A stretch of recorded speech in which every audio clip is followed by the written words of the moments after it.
3.2 The Night I Met Einstein. Jerome Weidman, 1913 to 1998, was an American playwright and a novelist. In 1960, he won the Pulitzer Prize for his work, a musical drama titled Fiorello. He collaborated with George Abbott, Jerry Bock, and Sheldon Harnick for its music and lyrics. Pulitzer Prize, it is an award in the United States for achievements in literature, journalism, music, etc. Collaborated means to team up with someone. His book, I Can Get It For You Wholesale, has also been used for a movie of the same name.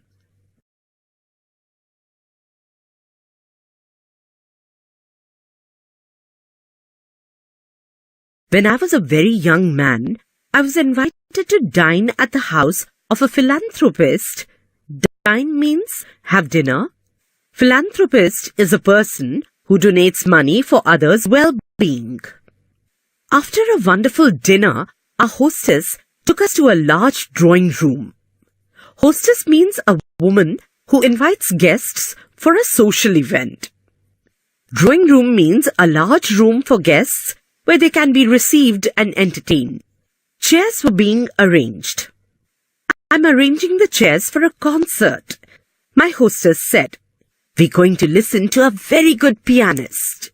Concert means performance of music by players or singers. Pianist is someone who plays the piano. Though everyone else was very happy, I was not. I did not understand classical music. I thought I was tone deaf. Tone deaf means unable to hear the difference between high and low notes of music. I sat down so that I would not be impolite and waited for the concert to begin. Impolite means not having good manners. I did not pay attention to the music after it began. After a while, I heard everyone clapping, so I realized that the piece was over. Just then, I heard a gentle but firm voice saying, You fond of Bach? Bach is the name of Johann Sebastian Bach, a German organist and composer of the 17th century. I knew as much about Bach as I did about nuclear physics. I was going to say something ordinary so that I could get out of the situation. I turned in order to look at my neighbor, and I saw a very famous face. It was someone with a shock of white hair and a pipe. I knew that I must tell this man the truth. He looked at me as if my answer was very important. I do not know anything about Bach, I said. I have never heard any of his music. He looked surprised. You have never heard of Bach? He asked. He made it sound as if I had said that I had never taken a bath. I'd like to understand music so that I could understand Bach, I said. But I'm not able to. I'm tone deaf. The old man got up.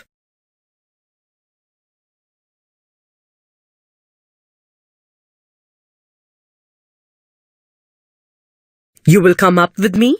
He asked. I just remained seated. I'm requesting you to come with me, he said again. So I went up with him. He took me to a room which had a gramophone in it and asked, What kind of music do you like? Gramophone is a machine for playing recorded music. Well, I answered, I like songs that have words and the kind of music where I can follow the tune. He smiled and nodded, obviously pleased. Nodded means moved head up and down to indicate agreement. You can give me an example, perhaps? I told him I like anything by Bing Crosby. Bing Crosby is an American singer and actor. At once, I could hear Bing Crosby's voice filling the room. Now, can you please tell me what you just heard? He said. The simplest answer seemed to be to sing the lines. So I sang it back to him. He smiled. You're not tone deaf, he said. I told him This was one of my favorite songs, something I had heard hundreds of times. So it didn't really prove anything. Nonsense, said Einstein. It proves everything. Do you remember your first arithmetic lesson in school? Arithmetic is a branch of mathematics which deals with the number. Suppose that your very first contact with numbers, your teacher had ordered you to work out a problem in, say, long division or fractions. Could you have done it? No, of course not. Exactly. It's like learning maths. You have to learn addition and subtraction in order to do multiplication and division. Now I'm playing something a little more advanced. It was John McCormack singing The Trumpeter. Sing that back, he ordered. And we went on from level to higher level until he was playing just music without words. I was amazed that this great man was paying complete attention to me so that I could learn something new. It was as if I was the most important person in his world. Suddenly, he got up and turned off the gramophone. Now, young man, he said, we're ready to listen to Bach. We went down and sat in the hall. Just allow yourself to listen, he said. That's all there is to it. I have heard that piece many times since that day. But I am never alone. I'm sitting beside a small man with a shock of untidy hair and a pipe in his mouth. He has eyes that are unusually warm. When the concert ended, I too was able to clap. Sincerely. Our hostess came towards us. We both stood up. I'm so sorry, Dr. Einstein, she said, giving me a cold look, that you missed so much. I'm sorry too, he said. My young friend here and I, however, were engaged in the greatest activity of which a human being is capable. She looked puzzled. Really? She said. And what is that?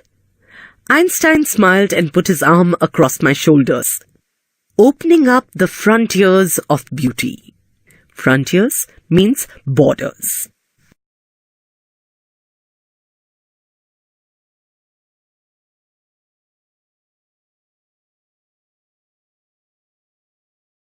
Factual question. 1. What was the entertainment arranged for by the hostess? The entertainment arranged was a concert to be performed by a pianist. 2. What was the writer's reaction to classical music?